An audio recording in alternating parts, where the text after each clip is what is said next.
My name is Karina Paulin. I'm Vice President and General Manager of Scholastic Classroom and Community Group, and I oversee all the work that we do around family and community engagement. It is a privilege and an honor to have you here.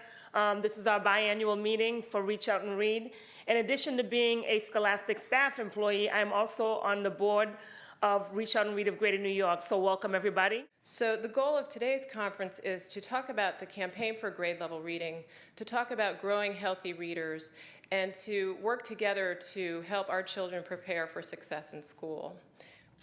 Research shows that proficiency in reading by the end of the third grade enables students to shift from learning to read to reading to learn, and to master the more complex subject matter that they encounter in the fourth grade curriculum.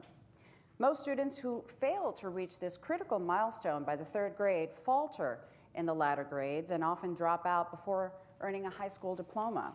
And yet, 2/3 of U.S. fourth graders are not proficient readers. I'm delighted to be at an event hosted by Reach Out and Read, my all-time favorite program, and United Way.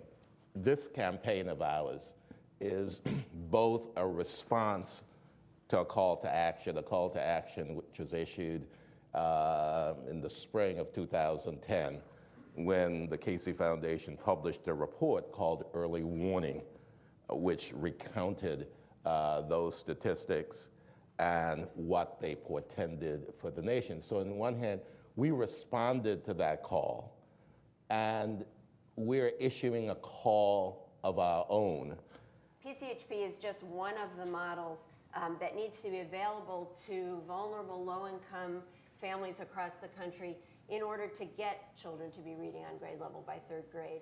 The wonderful thing about one-on-one modeling is that it works with a parent who has very limited literacy skills. Then you're modeling picture reading, you're modeling a lot of conversation around the toys that we're bringing in, and you're showing parents that no matter how they're delivering language and literacy to their children, whether it's reading the words on a page, having a conversation, talking while you're playing with blocks, they are getting their child ready for school. And it's incredibly empowering for parents to see what happens when they start introducing a lot more language into their home.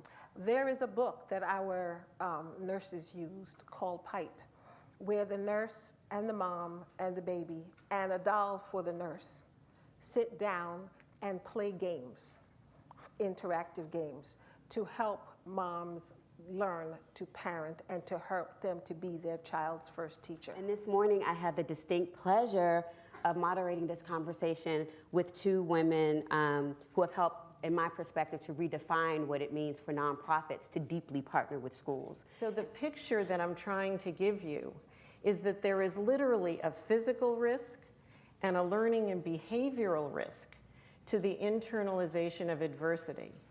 So that's the bad news. Okay, this is the direct effect of poverty on children's development. The good news is that if you put children in environments that are fortified to buffer this, what it does is it can mitigate these risks, and it can increase children's ability to attend, to concentrate, to connect with adults, and ultimately to learn.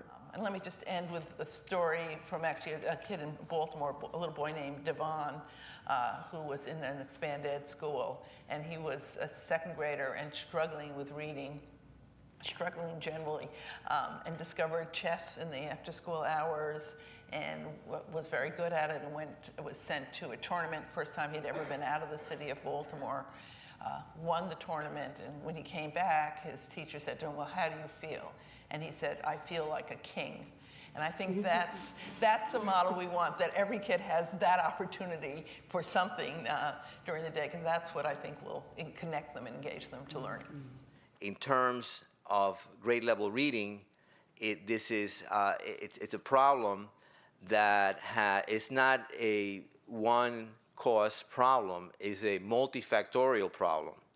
And there's no silver bullet. There's no one thing you can do. Just hiring better teachers or just changing the curriculum, that's not going to do it. Just when you have a problem that has multiple causes, you have to have multiple solutions. What we want to do is take what we've learned and change the system. We want to take the lessons that we gather on the ground and go to our new government. We've got a new administration coming on board. 2/3 of the city council is new. 4 out of 5 borough presidents are new. And say, these are some things that we need to change systemically in order for this goal to be achieved, not just for these children in these neighborhoods, but for all of the children in the city of New York.